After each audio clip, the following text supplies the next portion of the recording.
Writing test instructions. This writing test includes two separate tasks. You will have 27 minutes for task 1 and 26 minutes for task 2. Try to complete each task to the best of your ability within the time limits.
This model answer shows a good way to respond to a CELPIP Writing Task 1 prompt. You can pause the video now to read the full answer if you need more time. The email clearly addresses all 3 points from the prompt. It provides information about the writer's interests and availability. It also asks about programs popular for new residents. Finally, it invites the coordinator to suggest suitable activities. The email is well organized with clear paragraphs. It uses a polite and formal tone, which is appropriate when writing to a program coordinator at a community center. The opening sentence directly states the email's purpose, making it easy to understand. Notice how simple linking words help the email flow smoothly. Words like first, regarding my schedule, and furthermore, help connect different ideas. Also, look at the words inquire and suitable. These are slightly more advanced words. Using 1 or 2 like these can show a good range of vocabulary. This is helpful even if most of your language is simple. For beginners, a helpful tip is to always read the prompt carefully. Make sure you understand exactly what information you need to include in your email. This will help you cover all requirements and score well.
This model answer is a good example of how to respond to a CELPIP writing task 2 prompt.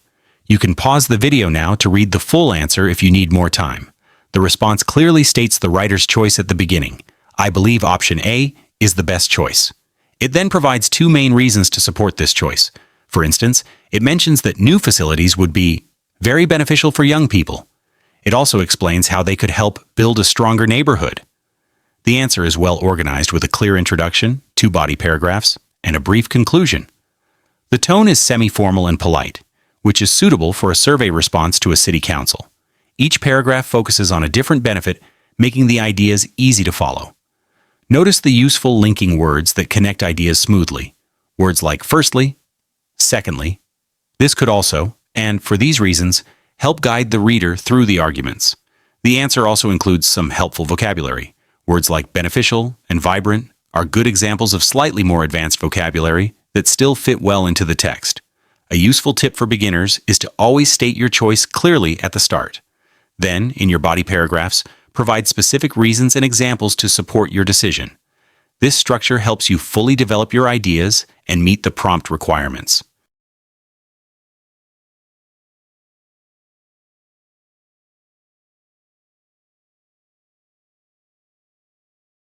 This model answer shows an effective way to write for CELPIP Task 2. You can pause the video now to read the entire answer if you need more time. The response begins by clearly stating the preferred option. I believe option B is the best choice. It then offers 2 main reasons why this option is preferred. For example, it explains that natural areas would offer a tranquil space for relaxation. It also notes that these features would be suitable for people of all ages. The structure of the answer is very effective. It has a clear introduction, 2 body paragraphs, and a short conclusion. The writing is clear and polite, which is appropriate for a survey response. Each paragraph explores a different reason for the choice, making the argument clear and easy to understand. Pay attention to the linking words used here. Words such as firstly, secondly, this is good for, and for these reasons help to connect sentences and paragraphs. The answer also uses some good vocabulary. Words like tranquil and enhance are examples of slightly higher level words that are used correctly and naturally. A practical tip for beginners is to make sure your reasons are distinct. Do not just repeat the same idea in different words. Instead, think of 2 or 3 different benefits or points to support your chosen option. This helps you write enough and show a range of ideas.